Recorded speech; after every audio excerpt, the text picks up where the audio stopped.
نجیبہ پیر چې په دې لوبه نوم باندې مشهوره ده چې په افغانستان کې په یو تلویزیون کې د کار کولو چې هغه وظیفه د دې خرابه ده او دغه د حکومت په ماتولو باندې ډېر سخت خفه شوې ده او ویلي دي د دې نه مخکې همدغه شانتان یو خلاف یو څو خبرې هم کړې وې چې یعنې زه د پاکستاني نیم ځای یوه افغانۍ یم چې نن همدغه شانتې خفګان کوي او په سرو سترګو باندې جاکات چې وي چې ما دغه مرکه نه وې کړې او ښې خبرې مې کړې وې نو نن به مې زما په پاکستان کې ځای وي او نن هم دا پاکستان ساتي او په نوښار کې اوسېږي. خو مینوالو راځئ چې نورې څه خبرې کړې دي د هغې ټول معلومات زه تاسو سره په دې ویډیو کې شیر کوم. زموږ دا ویډیو د سره تر اخره پورې ګورئ چې تاسو ته پوره معلومات در ورسېږي. د دې معلومات نه مخکې زه تاسو ته دا یادګینه وکړم تاسو کو چینل زموږ په دې سوپر کلیک چینل کې نه وي چینل هم نه وي سبسکرایب کړئ مهرباني وکړئ تاسو زموږ دا سوپر کلیک چینل د سره سبسکرایب کړئ خوا کې ورسره د ټالۍ نشان ووهئ د هر یوه نوي معلوماتي ویډیو تاسو ته په اسانۍ باندې در ورسېږي. نجیبه پیر چې په دې لوبه په نوم باندې مشهوره ده د پښتو یو حکومتي چینل باندې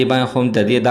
دغه ډرامه راتله چې د لوبه به کله په پاکستان کې حالات خراب شول نو دا لاړه په افغانستان ته چې په افغانستان کې ورته په یو تلویزیون په چینل کې ورته وظیفه میلاو شوله چې هغه وظیفه په هغې کې دا پیلنۍ انټرویو دغه وکړله چې ویې ویله چې زه نه یوه افغانۍ پاکستانۍ نه یم او په حیثیت د مهاجرینو زه په پاکستان کې اوسېدلم چې اوس مې په ملک کې حالات ښه شول نو هغه نه بل ملک کې دلته کې اوسېږم چې اوس په افغانستان کې حالات خراب شول نو واپس پاکستان ته راغله او د پاکستان ښه وی. مینواله زموږ د دې ویډیو مقصد د دې دا نه ده چې د چا زړه ازار کړو یا چا پسې خبرې وکړو. زموږ د دې ویډیو مقصد همدا دی چې هر ځای کې اوسئ او کوم ځای کې چې کښېنئ پاسئ نو د هغه ځای ښه وایئ بد یې مه وایئ او شاته چا پسې خبرې هېڅکله مه کوئ ځکه چې عزتمند د دې نه مخکې دې د پاکستان بد ویلی چې اوس پرې سخته راغله نو اوس یې ښه وي او هغه پاکستان دی چې دا پکې اوسېږي. مینواله زموږ د سره تر نن ورځې خبرې د دې ځای پورې د نوي معلوماتو لپاره د سره زموږ د سوپر کلیک چینل د سره سبسکرایب کړئ خوا کې ورسره د ټالۍ نشان ووهئ چې هر یوه نوي معلوماتي ویډیو تاسو ته په اسانۍ باندې در ورسېږي.